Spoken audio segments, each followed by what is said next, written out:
কাকরাবন বাজার ব্যবসায়ী কমিটির উদ্যোগে দুর্গাপূজা প্রায় ১০০ বছরের কাছাকাছি। এই উপলক্ষে ব্যবসায়ীদের তরফে বস্ত্র বিতরণ করা হয় সোমবার।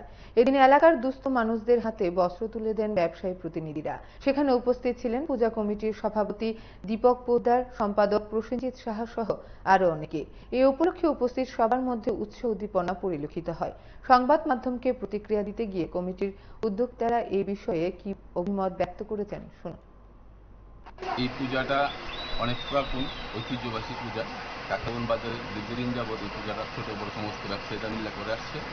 এমনকি দুর্গাপূজা, শারদীয় দুর্গা উৎসব মানে বাঙালিদের একটা শ্রেষ্ঠ উৎসব। আমরা অন্যান্য বছর না এবছরও যে ছোট বড় সমস্ত ব্যবসায়ীদের সহযোগিতা নিয়ে এই পূজাটা অ্যারেঞ্জমেন্ট করেছি। বিভিন্ন সময়ে আমরা বিভিন্ন সামাজিক কাজের সাথে যুক্ত থাকি। এবারও আমরা আমাদের সাধ্যের মধ্যে চেষ্টা করেছি কিছু গরিব দুস্থ মানুষের মধ্যে যে হাতে উপহার হিসাবে বস্ত্র তুলে দিতে।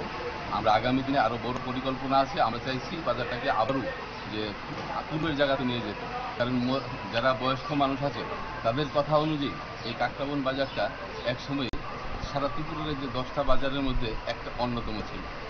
আমরা সেই জায়গাটা হারিয়ে ফেলেছি দিন দিন করে। আমরা চাইছি আবারও এই বাজারে প্রাণ ফিরিয়ে আনতে। এক্ষেত্রে ছোট বড় সমস্ত ব্যবসায়ীদের সহযোগিতা আছে। আমরা আগামী দিনে পেয়েছি, আজকেও পাচ্ছি, আগামী দিন আরও পাবো, এই আশা আকাঙ্ক্ষা আমাদের মধ্যে আছে। আপনাদের এই যে কাকরাবন বাজার যে ব্যবসায়ী যে কত বছর ধরে এই পূজাটা আনুমানিক 100 বছরের কাছাকাছি হবে। অ্যাকুরেটলি বছরটা এখনো বলতে পারছি না, যে আমরা আমাদের বয়োজ্যেষ্ঠ যারা আছে তাদের কাছ থেকে জেনে